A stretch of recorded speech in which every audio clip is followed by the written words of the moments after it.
In a small fishing village by the coast, there were two brothers named Karn and Kang. They grew up together in this peaceful village, surrounded by the sound of waves and the gentle sea breeze. Every day, they spent time together, helping their parents with work, rowing boats to catch fish, or running along the sandy beach. Although they loved each other dearly, Karn and King often argued. Sometimes it was over small things like sharing food or playful teasing that went too far. However, no matter how much they fought, they always made up in the end. One day, as the sea breeze blew softly and the vast blue sky stretched endlessly above them, Karn and Kang had an idea. They wanted to explore a beach far from their village. The villagers spoke of this place as a quiet, beautiful shore filled with rocky cliffs and rows of swaying coconut trees. Excited by the adventure, they packed a small supply of food and set off together. As they walked along the coastline, they passed through the village, over sand dunes, and into open forests where seabirds glided overhead. They laughed, teased each other, and left footprints in the soft, fine sand. However, their cheerful mood gradually faded when they started arguing about which path to take. "I think we should follow the rocky trail over there. The tide might rise in this direction by evening," Karn suggested. "No way. This path is shorter." "You always overthink things," King retorted. What started as a simple discussion quickly escalated into a heated argument. Their voices grew louder and sharper, until finally, King blurted out something harsh that deeply hurt Karn. Feeling upset and unappreciated, Karn fell silent and stopped responding. What had begun as a joyful journey was now filled with silence and tension. The footprints they had left on the sand stretched on ahead, yet the bond between them seemed more distant than ever before. The sea breeze continued to blow gently as the two brothers strolled along the shoreline. The rhythmic sound of waves crashing against the shore alternated with the soft crunch of their footsteps pressing into the sand. The sky remained bright and clear, yet the atmosphere between them was anything but. After arguing about which path to take, Karn felt increasingly frustrated. King never seemed to listen to him. As the older brother, Karn believed he should have the final say, but King stubbornly challenged every decision as if he had no respect for him. "You're so stubborn. You never listen to anyone," Karn said, his voice laced with irritation. Already annoyed, King snapped back. "And why do you always have to act like you're always right? Do you think you're smarter than me?" Kang's words hit Karn like an arrow to the heart. He fell silent, unwilling to argue any further. Instead, he simply kept walking, feeling a heavy weight settle in his chest. Deep down, King knew he had spoken too harshly, but his pride and anger kept him from apologizing. After walking in silence for a while, Karn suddenly stopped. He gazed at the smooth, untouched sand before him, then bent down to pick up a small stick. Slowly and carefully, he began to write something on the surface. "Today, my little brother hurt me." King looked at the words his brother had written, guilt creeping into his heart. He wanted to say something, but the words wouldn't come. He stood there quietly, watching as Karn let the stick fall and turned to walk away. Moments later, a large wave rolled onto the shore, washing over the message in the sand. As the water receded, the words disappeared completely, as if they had never been there. Kang stared at the fading imprint, and a realization began to dawn on him. Some things, no matter how deeply they are etched in the moment, will eventually be erased by time, just like anger and resentment, which should never be held onto forever. After the waves washed away Karn's message, the two brothers continued their journey in silence. Though their anger had begun to fade, neither of them spoke a word. They walked along the beach until they reached a towering rock formation by the sea. The view there was breathtaking. The deep blue ocean crashed against the rocks, creating bursts of white foam. The rhythmic sound of the waves echoed through the air.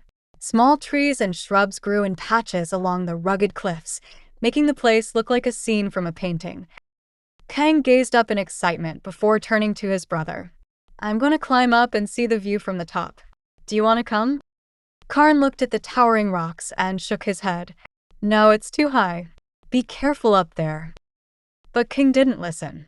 He eagerly began climbing, gripping onto the crevices in the rocks. Some parts were slippery from the ocean spray, but he was too thrilled by the adventure to worry about the danger. Halfway up, King turned back and shouted proudly, "The view up here is amazing. I can see the ocean stretching to the horizon. You have to try this, Karn." Karn stood below, arms crossed, shaking his head. "Come down. If you slip, you'll get hurt." Before Kung could reply, his foot landed on a patch of moss-covered rock. His balance wavered, and in an instant, he lost his footing. "Ah!" King screamed as his body plunged downward. Karn's heart nearly stopped.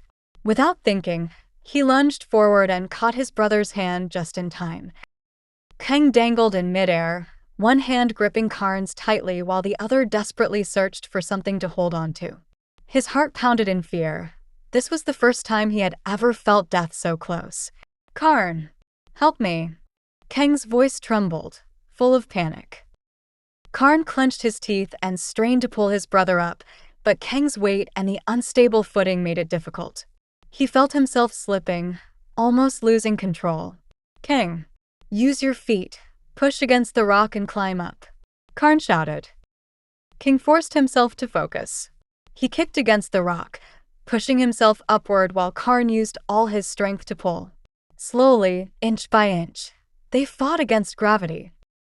The few seconds felt like a lifetime, but at last, Karn managed to haul King up to safety.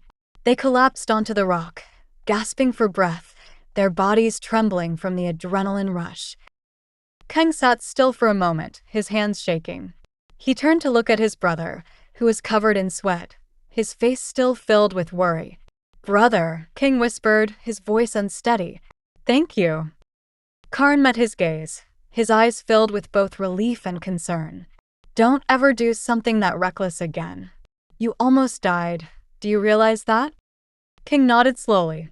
This time, he truly understood.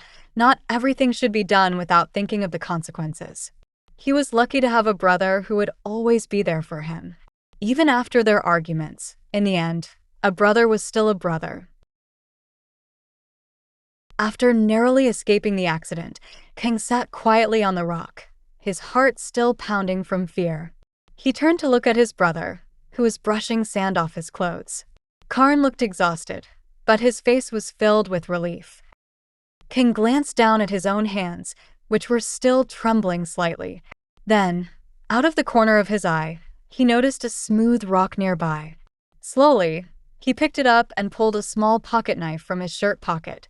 With careful strokes, he began engraving words onto the stone surface. "Today, my brother saved my life." Karn, who had been watching from the side, observed Kang's actions with curiosity. Stepping closer, he asked in a puzzled tone, "This morning, you wrote about how I hurt you in the sand and let the waves wash it away. But now, when it's something good, you carve it into a rock. Why?" Kang looked up at his brother and gave him a small, knowing smile. With a steady voice, he replied, "Because bad things should be written in the sand, where the wind and waves can erase them, so we don't carry them in our hearts for too long. But when something good happens, we should carve it in stone, so it stays with us forever." Karn stood still for a moment, letting his brother's words sink in. He had always thought that arguing was just a normal part of being siblings, but he had never realized how freeing it could be to let go of resentment and hold on to only the good memories. Looking at the stone in Kang's hands, Karn finally smiled. He reached out and gently ruffled his younger brother's hair. "You've grown up a lot, haven't you?" Kang let out a soft laugh. For the first time that day, their eyes met and they smiled at each other. The misunderstandings and bitterness from that morning had been washed away with the tide, leaving behind only the unbreakable bond of brotherhood, stronger than ever before. Karn looked at the stone Kang had engraved, then turned to face his younger brother. A small smile appeared on his lips as the anger and resentment he had felt earlier gradually faded away. "Maybe I should learn to let go of the bad things more often," Karn said softly. Kang smiled in return. "We may argue, but in the end, we're still brothers, aren't we?" Karn nodded before gently placing a hand on Kang's shoulder. "Let's go home." The two walked side by side along the shoreline. The golden hues of the setting sun reflected on the water, casting long shadows of the brothers on the sand. They passed by their own footprints, which were slowly being washed away by the waves. Yet, in their hearts, the warmth of their bond only grew stronger. From that day on, Karn and Kang learned that some things should be let go and forgotten, while the good things should always be remembered and cherished. Lesson from the story: forgive and let go of mistakes, but always hold on to the good memories.